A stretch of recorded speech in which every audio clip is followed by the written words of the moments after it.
ہماری جو جیلم کی انتظامیہ ہے، چاہے وہ ڈی سی صاحب ہوں یا ڈی پی او صاحب ہوں، ان سے انشاءاللہ تعالیٰ اسپیشل اس اعتبار سے سیکورٹی لے کر تو اکیڈمی کھولوں گا، اور انشاءاللہ بڑے بڑے جو ٹی وی چینلز ہیں ان کو بلاؤں گا. ظاہر ہے کہ انسانی ہسٹری میں پہلی دفعہ ہونے لگا ہے کہ کیمرے پر کوئی شخص کرامت دکھانے کے لیے تیار ہو رہا ہے. تو انشاءاللہ تعالیٰ یا تو ہمارے دنیا میں موجود کروڑوں اسٹوڈنٹس وہ آپ کے بزرگوں کی لائن کو اختیار کر لیں گے اس وجہ سے خدا نہ خواستہ، یا پھر آپ کو اللہ تعالیٰ توفیق دے گا. تو ہم تو الحمدللہ کانفیڈنٹ ہیں، جتنا آپ کا بھروسہ اپنے بزرگوں پر ہے ہمارا اس سے زیادہ اپنے رب کے اوپر ہے. تو میں تو تیار ہوں انشاءاللہ تعالیٰ.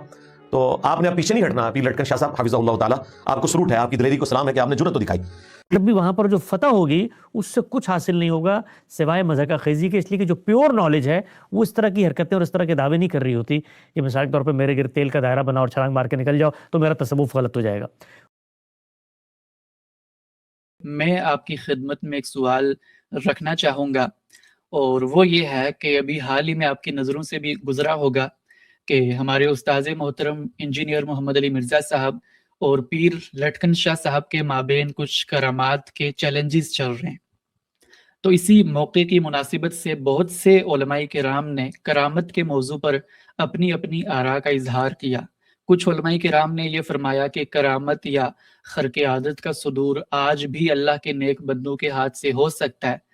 اور صرف ہو نہیں سکتا بلکہ کوئی شخص جو اللہ کا نیک بندہ ہے وہ دعویٰ کر کے بھی کرامت دکھا سکتا ہے، جیسا کہ قرآن میں بیان ہوا ہے اسد بن برخیہ کے حوالے سے کہ انہوں نے پہلے دعویٰ کیا کہ میں تخت بلقیس لے کر سلیمان علیہ السلام کے دربار میں لاؤں گا، تو اس کے بعد انہوں نے وہ پیش بھی کیا. اسی کے مقابلے میں کچھ علماء کرام نے یہ رائے دی کہ کوئی شخص دعویٰ کر کے کرامت نہیں دکھا سکتا، کیونکہ کرامت کا صدور بہرحال اللہ کے ہاتھ میں ہے. اور انہوں نے بھی قرآن کا حوالہ دیا کہ قرآن پاک میں اصحاب کہف کو اللہ پاک نے 300 سال کے بعد پھر سے معجزاتی طور پر زندہ کیا. اور انہی کے ساتھ ساتھ کچھ علماء کرام نے یہ بھی کہا کہ معجزات اور کرامات جو basically physical phenomena of nature کو توڑنے والی چیزیں ہیں، تو اس کا صدور ختم نبوت کے بعد ہونا ممکن نہیں ہے. تو ان سب اوپینینز میں سے آپ کس کو درست سمجھتے ہیں، اور یا پھر آپ ہمیں یہ بتائیں کہ قرآن و سنت کا کرامات کے باب میں قرآن و سنت ہماری کیا رہنمائی فرماتے ہیں. اور اسی کے ساتھ ہمیں یہ بھی بتائیے گا کہ ہمارے جو علماء کرام ممبروں سے بہت سے بزرگوں کے حوالے سے و بانگ دہل یہ دعویٰ کرتے ہیں کہ ہمارے جو پیر ہیں وہ تو تب تک جنت میں نہیں جائیں گے جب تک اپنے سارے کے سارے مریدوں کو جنت میں نہ لے کر چلے جائیں، یا پھر مثال کے طور پر غوث پاک نے تو صرف ایک مرید کے لوٹے کی ٹوٹی سیدھی نہ کرنے کی بنیاد پر اس کو دیکھ کر ہلاک کر دیا. تو اس طرح کی جو کرامات ہیں، اس طرح کے جو واقعات ہیں، اس کی آپ کے مکتبہ فکر کے اندر کیا حیثیت ہے؟ جی بہت شکریہ جناب. تو 3 مختصر سے پہلوؤں سے میں اپنی بات کمیونیکیٹ کرنے کی کوشش کرتا ہوں. دیکھیے، جب بھی کوئی ہائر نالج پروڈیوس ہوتا ہے نا، کوئی اعلیٰ سطح کا علم، تو وہ وہاں پر رک نہیں جاتا. اس کے بہت سارے آف شوٹس ہوتے ہیں، اس کے اندر سے مختلف روایات پھوٹتی ہیں. اور پھر چونکہ اللہ تعالیٰ نے انسان کو ایک سانچے پہ نہیں بنایا، تو جس طرح انسانوں کی صلاحیتوں میں فرق ہوتا ہے، ان کی پیشکش میں فرق ہوتا ہے، تو لوگ اپنے رجحانات، اپنے اذواق اور اپنی صلاحیت کے اعتبار سے اس فکر کو پرسیو کرتے ہیں، وہ جو ہائر نالج ہوتا ہے، اور پھر اس کے کچھ میڈیم اور لوور ورژنز بننے شروع ہو جاتے ہیں. اگر کوئی شخص دنیا میں تجدید کا کام کرنا چاہتا ہے یا اعلیٰ علمی کام کرنا چاہتا ہے، تو اس کو اس بات کا اہتمام کرنا پڑے گا کہ وہ علم کی کس سطح کے ساتھ اپنے آپ کو انگیج کر رہا ہے. اگر تو وہ علم کی لوور سطح کے ساتھ اپنے آپ کو انگیج کر رہا ہے، تو اس کا مطلب یہ ہے کہ وہ اس سطح کو شکست دینے کے لیے سب سے پہلے اس کو خود علم کی اس لوور سطح پہ آنا پڑے گا، کیونکہ آپ کا کنیکشن ہائر نالج سے لوور سطح پر نہیں ہو سکتا. دوسری بات یہ کہ جب آپ اس سطح پر آئیں گے تو اس کے بعد جو مین پرابلم ہے، اس سطح کو آپ ریفیوٹ بھی کر دیں، اس کا آپ خاتمہ بھی کر دیں، اس کا جو مثال کے طور پہ کچا پن ہے وہ دنیا تک پہنچا دیں، تو اس سے جو اصل نظریات ہیں ان کو کوئی فرق نہیں پڑے گا. اس لیے کہ وہ نظریات ایک بڑی پیور فارم میں بڑے ہائر لیول پہ پڑے ہوئے ہوتے ہیں. یہ شاید آپ کو لگ رہا ہو میں کوئی بہت گہری فلسفیانہ بات کر رہا ہوں، یہ دنیا کی ہر سطح پر ہوتا ہے. سیاست کے اندر آپ چلے جائیں، کچھ بڑے نظریات ہوں گے، اور ان نظریات کو لے کر ایک کارکن چوک میں کھڑے ہو کے اس کا ایک لوور کروڈ ورژن ہے جو اس پولیٹیکل تھیم کا کمیونیکیٹ کر رہا ہوگا. تو اب یا تو آپ کارکن کی سطح پر آئیں اور اس کارکن سے کھڑے ہو کر گفتگو کریں، یا پھر آپ علم سیاست کے مبادی کو سمجھیں، بنیادوں کو سمجھیں، اور جو نظریات پیدا کرنے والی شخصیات ہیں ان کے ساتھ ایک خاص سطح پہ جا کے کنیکٹ کریں، گفتگو کریں۔ تو ہمارے ہاں جو یہ تصوف کی روایت ہے، یہ کوئی معمولی بچوں نے یا گلی محلوں میں چلنے والے لٹکن شاہ اور پٹکن شاہ نے پیدا نہیں کر لی۔ اس روایت کو پیدا کرنے والی بہت بڑی بڑی عبقری شخصیات ہیں۔ مثلا ابن عربی سے لے کے شاہ ولی اللہ تک اور امام غزالی سے لے کے اور جو ہمارے یہاں باقی سارے بڑے بڑے صوفیاء گزرے ہیں، ان سب کے علم کا اگر آپ جائزہ لیں تو یہ کوئی راہ چلتے پیر نہیں ہیں، یہ وہ لوگ ہیں جو علم کا ایک پس منظر رکھتے ہیں، ان کا ایک وزڈم کی دنیا ہے، ان کا ایک پیراڈائم ہے جس میں وہ چیزوں کو سوچتے ہیں، اس میں کچھ نظریات وہ پیدا کرتے ہیں۔ وہ نظریات میرے لحاظ سے مکمل طور پہ دین کے منافی ہو سکتے ہیں، غلط ہو سکتے ہیں۔ غامدی صاحب نے آپ دیکھیے ان پر تنقید کی ہے، ان کا ایک مضمون ہے 1993 میں چھپا، اسلام اور تصوف، اس میں انہوں نے بتایا کہ جتنی بڑی شخصیات ہیں، ان شخصیات کے ہاں جو تصور دین بنتا ہے اس میں توحید، نبوت، شریعت، آخرت، وہ سب کچھ جو مذہب کا ہمیں نالج پہنچا ہے اس کے برخلاف ہے، تو ان کو ریفیوٹ بھی کیا جائے گا۔ لیکن ان کے جو نظریات بنتے ہیں وہ نظریات ایسے نہیں بن جاتے، ان کے پیچھے خود اپنی ایک مابعدی طبیعتی اساس ہوتی ہے، تو اس کو وہاں جا کر گفتگو کر کے ریفیوٹ کرنا پڑتا ہے۔ اور ریفیوٹ کرنے کے لیے آپ کے پاس کیا چیز ہوتی ہے؟ وہ ہوتی ہے اللہ کی کتاب اور اس کتاب کا قطعی علم۔ تو کہنے سے یہ مراد ہے کہ انحرافات دنیا بھر میں پیدا ہوتے چلے آئے ہیں، آج بھی ہو رہے ہیں، آئندہ بھی ہوں گے۔ صاحبان علم کا کام یہ ہے کہ وہ ان کو پیور نالج کی فارم پر ریفیوٹ کریں، اور جب وہ وہاں پہ ریفیوٹ ہو جائیں گے تو پھر اس کے جو ٹرکل ڈاؤن ایفیکٹس ہیں، اس کے جو لوور میڈیمز ہیں، وہ آپ سے آپ وقت کے ساتھ ساتھ اپنی موت آپ مرتے چلے جائیں گے۔ یہاں پر آپ کسی کو اگر شکست دیتے ہیں تیل کا کنواں باندھ کر، اسے چھلانگ مار کر، تو اس سے شاہ ولی اللہ کے جو وحدت الوجود کا تصور ہے، یا تصوف نے اولیاء کے بارے میں جو تصور قرآن سے پیدا کر دیا ہے، جو نظریہ ہمارے ہاں ولایت کی صورت میں سامنے آتا ہے، وہ اس کا خاتمہ نہیں ہو جائے گا، اس کو وہاں جا کر ریفیوٹ کرنا پڑے گا۔ تو ہمیں سب سے پہلے اپنی سطح طے کرنی ہے، یا ہم اس سطح پر جاتے ہیں تو پھر جائیں، شوق سے جائیں، پھر اس سطح پہ لوگ اس طرح سے آپ سے انگیج بھی کریں گے، آپ کو جواب بھی دیں گے۔ لیکن اگر آپ علم کی ہائر سطح پر جاتے ہیں تو آپ مسئلوں کو حل کریں گے، آپ لوگوں کی تعلیم و تربیت کا بندوبست کریں گے۔ تو ہم اپنے لیے، اور میں بالعموم جو لوگ تجدید کا کام کرنے والے اٹھتے ہیں ان کے لیے اسی چیز کو موضوع سمجھتا ہوں کہ وہ یہ جھاڑ جھنکار میں نہ الجھیں، وہ پیور نالج کے اوپر خالص علمی انداز میں اس کو ریفیوٹ کریں، اس پر تبصرہ کریں، اور اس کے جو حاصلات ہیں ان کو بھی اگر کھول کے بیان کرنا ہے تو وہ بتائیں،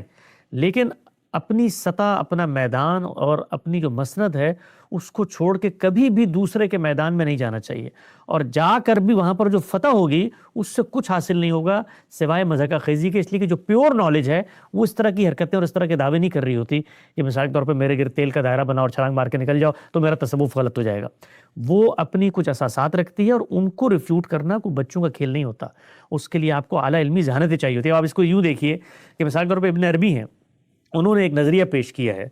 اس نظریے کو جب غامدی صاحب نے خاص سطح سے ریفیوٹ کیا تو یہی لوگ جو اس وقت اس سطح پہ جا کے تصوف کو کر رہے ہوتے ہیں وہ الٹی صورتحال میں آ گئے اور کہنے لگے نہیں بھائی ابن عربی تو یہ نہیں کہتے، گویا ہائر نالج کو چیلنج کرنے کی کیپیسٹی نہیں ہوتی، یا اگر کوئی چیلنج کر دے تو اس کو اپریشیٹ کرنے کا مادہ نہیں ہوتا۔ تو سب سے پہلے ہمیں یہ دیکھنا چاہیے کہ ہم مبادی اور اساسات کے اوپر جا کر ان سے اختلاف کریں علمی بنیادوں پر۔ اور اس میں بھی دیکھیں، دنیا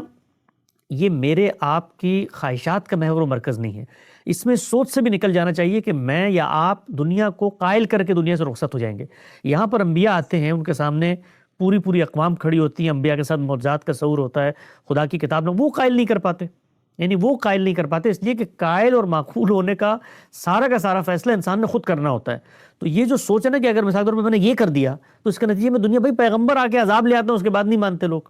تو اس سوچ کو بھی ہمیں نکالنا چاہیے کہ ہم داروغہ بنا کے نہیں بھیجے گئے، ہمارا کام ہے دعوت دینا، پیغام عام کرنا۔ انحرافات جتنے پیدا ہوئے ہیں اور بڑے انحرافات پیدا ہوئے ہیں امت کی علمی روایت میں، نظریہ امامت کو دیکھیے، نظریہ ولایت کو دیکھیے، اس طرح تقلید محض کو دیکھیے، اسی طرح سے اجماع کے بنیاد پر ایک متفق علیہ فہم کو قرآن و سنت کا متبادلی، بڑے انحرافات ہیں، ان سب کو اعلیٰ علمی سطح پہ ریفیوٹ کیا جائے گا، اس جذبے کے بغیر کہ میں قائل کر لوں گا، اس جذبے کے بغیر کہ سب لوگ مان جائیں گے، اس جذبے کے بغیر کہ آ کے مناظرہ کرو، چیلنج کرو، یہ دنیا میں کبھی بھی اس طرح سے تبدیلی نہیں آئی۔ اور جیسے ہی آدمی دنیا سے رخصت ہوتا ہے، آپ دیکھیں کتنے ہی لوگ ہیں آپ کو ماضی میں وہی لوگ نظر آئیں گے جنہوں نے صبر کے ساتھ، استقامت کے ساتھ اور اصل سطح پر جا کے ضرب لگائی ہے، اور وہی ضرب ہے جو پھر بتدریج ایک دراڑ جب اوپر ٹھوکر لگتے ہیں، دراڑ پڑتی جاتی ہے تو آگے جا کے آپ دیکھیں ہماری امت کی تاریخ میں دور متوسط میں پیدا ہوئے ہیں ابن تیمیہ، انہوں نے جس سطح پہ تصوف کو ضرب لگائی ہے کوئی دوسرا عالم نہیں لگا سکا، اور یہ انہی کی ضرب ہے کہ جس کے نتیجے میں یہ پورا کا پورا جو آپ کو دبستان شبلی نظر آتا ہے وہ پیدا ہوا ہے، اور انہوں نے وہیں سے اپنی انسپریشن لی ہے کہ بھئی خالص دین کو دیکھنا ہے، قرآن و سنت کی بنیاد پہ دیکھو، تو مراد کہنے سے یہ ہے کہ ہمیں ہمیشہ اس سطح پہ جا کے کام کرنا چاہیے، یہ ایک پہلو ہے۔ دوسرا پہلو یہ ہے کہ دنیا کے اندر جو عام طور پہ خرق عادت واقعات ہوتے ہیں، تصوف نے اس کو ولایت سے جوڑ کر اور ولی کی قدرت سے جوڑ کر، اور ایک خاص سطح پہ جب آپ کا ریاضت کا مرحلہ پہنچ جاتا ہے، خدا سے براہ راست مواجہہ ہو جاتا ہے، تو اس سے آپ کو کچھ قدرتیں حاصل ہوتی ہیں، اس کے ساتھ اس کو نتھی کیا ہے۔ تو جو کرنے کا کام ہے ہم وہ یہ بتائیں کہ بجائے یہ کہ جی یہ سارے جھوٹے تھے، یہ سارے فراڈیے تھے، یہ سارے مکار تھے، ہم یہ جانتے ہیں کہ دنیا کے اندر یہ جو مٹیریل سائنسز ہیں ان کے علاوہ بھی علوم ماضی میں ایگزسٹ کرتے تھے، اور ابھی بھی دنیا کا التفات اگر آپ دنیا کی تاریخ میں دیکھیں تو جس طرح آج پچھلے 300-400 سال میں سائنس کی طرف التفات رہتا ہے، اسی طرح سے اللہ تعالیٰ نے جس طرح ذرے کے اندر یہ قدرت رکھی ہے، مٹی کا ذرہ ہوتا ہے نا سلیکا سینڈ، جس سے آپ آئی پیڈ بنا کے، اور وہی رقص ہے نیوٹرون پروٹون کا جس سے آپ بجلی بنا کے دنیا کے شواہد کو اس میں دیکھ لیتے ہیں، تو اسی نوعیت کے اور علوم بھی دنیا میں پائے جاتے ہیں، وہ نفسی علوم ہیں، اور ان علوم کی طرف قرآن مجید نے بھی اشارہ کیا، جس کا آپ نے بھی حوالہ دیا، ملکہ بلقیس کا تختہ ہے، فرمایا کہ وہ اس کے پاس نوشتہ الہی کا، یعنی کتاب کا گویا نوشتہ الہی کا علم تھا، اسی دنیا کے اندر میں نے وہ علم رکھا ہوا ہے جس سے اس نے یہ چیز حاضر کر لی۔ تو آج ہمیں وہ لگتا ہے کہ بالکل خرق عادت سی بات ہے، اس لیے کہ عادت ہماری آج جو ظاہری حواس ہیں ان کے ذریعے سے مٹیریل کے اوپر غور کر کے اس کے قوانین پر غور و فکر کر رہی ہے، لیکن جب آپ بیہیویئر میں جائیں گے، جب آپ نفس میں جائیں گے، تو علوم کی ایک دنیا ماضی میں رہی ہے اور ممکن ہے آج بھی لوگ پیدا کرنے میں کامیاب ہو جائیں، تو یہ نفسی علوم ہے۔ تو یہ بھی بتانا چاہیے ہے کہ دیکھو اس کا دین سے کوئی تعلق نہیں ہے، ان حضرات کے اگر کوئی اس طرح کے واقعات ہوتے تھے جو بظاہر ہمارے حواس کی گرفت میں نہیں آتے تو نفسی علوم ہوتے ہیں، صرف ان کو نہیں ہوتے تھے۔ آپ دیکھیں ہندو جوگیوں کو ہوتے تھے، ان کی کتابیں پڑھیں، یہودیوں کے اندر جو اس طرح کی روایت پیدا ہوئی ان کو ہوتی ہے، اور آج بھی نفسی علوم کے ماہرین کیا کرتے ہیں، لوگوں سے رابطہ قائم کرتے ہیں، بالکل اس طرح جیسے میں ٹیلی فون کر کے آپ سے رابطہ قائم کرتا ہوں، وہ آپ کی شخصیت سے رابطہ قائم کرتے ہیں۔ دنیا کے اندر یہ علوم پائے جاتے ہیں، آج سائنس کی سطح پہ وہ پروو نہیں ہوتے تو ہم ان کو کہتے ہیں کہ بھائی، اور اس میں بہت سارے لوگ اس طرح کے آ جاتے ہیں جو لوگوں کو دھوکہ دیتے ہیں، تو ہم ان سے لوگوں کو بچنے کی، لیکن اس کا دین سے کچھ، تو اس کو بھی واضح کریں کہ یہ واقعات ہو سکتا ہے ماضی میں ہوئے، ہو سکتا ہے آج ہو جائیں، ممکن ہے آج ہو جائیں۔ اور میں آپ کو اپنے ذاتی مشاہدے میں بالکل جس کو آپ کہتے ہیں نا، ان معاملات میں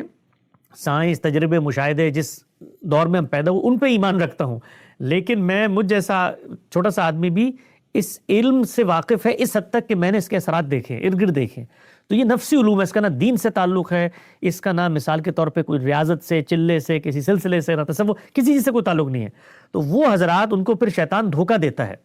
یعنی دیکھیے قرآن مجید نے ایک جگہ بات بیان کی ہے، جب رسول اللہ صلی اللہ علیہ وسلم کو کہا نا کہ لوگوں نے یہ تو غیب کے حریث ہیں، تو اللہ تعالیٰ نے بات تبصرہ کیا کہ اگر یہ غیب کے حریث ہوتے تو پھر شیطان القا کرتا نا، یہ تو غیب پہ کبھی حریث تھے ہی نہیں کہ شیطان ان کو القا کرتا، تو خبر یہ دی کہ جیسے ہی تم غیب پہ حریث ہوگے تو شیطان بھی پھر القا شروع کر دیتا ہے۔ تو وہ غیب پہ حریث ہوتے ہیں، تصوف کے جو بزرگان دین ہیں یا پورا نظام فکر ہے، جاننا چاہتے ہیں باطن، دنیا کی حقیقت، خدا کی شخصیت، کائنات کا نظام کیسے چل رہا ہے، اس میں وہ نفسی علوم سیکھتے ہیں جن سے ان کو ماورا یا دنیا کے ظاہر سے اوپر کی چیزیں سے اتصال پیدا ہو جاتا ہے، اس میں پھر شیطان آ کے بھی اپنا کام کرتا ہے۔ تو چیزوں کو صحیح جگہ پر اگر ہم رکھ کے بتائیں تو اس کے نتیجے میں لوگ ایجوکیٹ ہوں گے۔ یہ سب ہمارے لوگ ہیں، مسلمان ملت کے لوگ ہیں،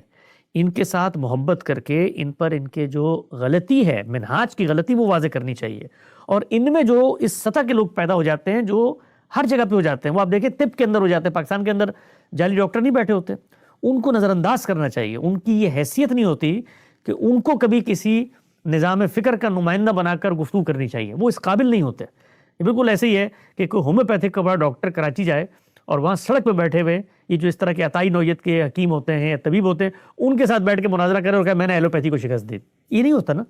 ایلوپیتھی ایک پورا کا پورا ڈاکٹرائن ہے، اس کو شکست دینی ہے تو وہاں جانا پڑے گا، اور جو لوگ اس سطح پہ جا کے ہائر نالج کو ریفیوٹ کر رہے ہیں ان کے علم سے استفادہ کریں، ان سے سیکھیں کہ کس سطح پر جا کے ان بڑی چیزوں کو آپ ریفیوٹ کرتے ہیں۔ یہی چیز ہم نے بتائی تھی کہ یہ ایک صوفی کا کوئی مثال کے طور پہ اقتباس ہے کہ وہ اشرف علی رسول اللہ، اور یہ بھائی اس کے نظام فکر میں جاؤ، کیا وہ ختم نبوت کے انکار میں اصلاً کھڑا ہوا ہے؟ نہیں کھڑا ہوا۔ حقیقت میں ختم نبوت کے جو لوازم ہیں ان کو کوئی نہیں مانتا، نہ صوفیہ مانتے، نہ اہل تشیع مانتے ہیں، نہ اہل سنت مانتے ہیں۔ جو لوازم ہیں، لوازم میں منصب رسالت کے ساتھ کچھ خاص چیزیں ہیں، ان کو ہم بھی نہیں مانتے اہل سنت۔ مثال کے طور پہ رسول کو غلبہ ملتا ہے، رسول کو ذمہ داری دی گئی ہے کہ نکلو علیہ کلمت اللہ کے لیے آپ نے یہ خاتمہ کرنا ہے، اس کو آپ لیتے ہیں اور اپنے اوپر لازم کر کے اسی منصب رسالت کے نتائج کو اپنے سے متعلق کرنا چاہتے ہیں۔ تو یہ علم کی غلطیاں ہیں، اس کو یہیں سے ریفیوٹ ہونا چاہیے۔ اس پہ آپ بیٹھ کے نعرے لگائیں کہ بھئی یہ سب ختم نبوت کے منکر ہیں، اب وہ حقیقت میں تو یہ نہیں کہہ رہے، لیکن جو ڈاکٹرائن اور نظام فکر بن چکا ہے اس میں غلطیاں ہیں، اور علمی غلطی علمی سطح پر علمی گریس اور علمی ادب و احترام اور علمی لب و لہجے میں زیر بحث آتی ہے۔ یہ کوئی رات چلتے بچوں کے درمیان کوئی لڑائی کا مسئلہ نہیں ہو گیا کہ آپ آ کر ان کو چھڑوا دیں۔ ایک ہائر سطح پہ علم کے منابع ہیں، مزاج ہے جو پیدا ہوا ہے، اس میں تجدید کا کام کرنا ہے۔ تو یہ سنجیدگی کے ساتھ، بردباری کے ساتھ، تحمل کے ساتھ، اطمینان کے ساتھ اور بہت زیادہ نالج کے ساتھ کیا جانے والا کام ہے۔ یہ اس طرح کے جو تماشے ہوتے ہیں ان کے ذریعے سے یہ کوئی کام نہیں ہو پاتا۔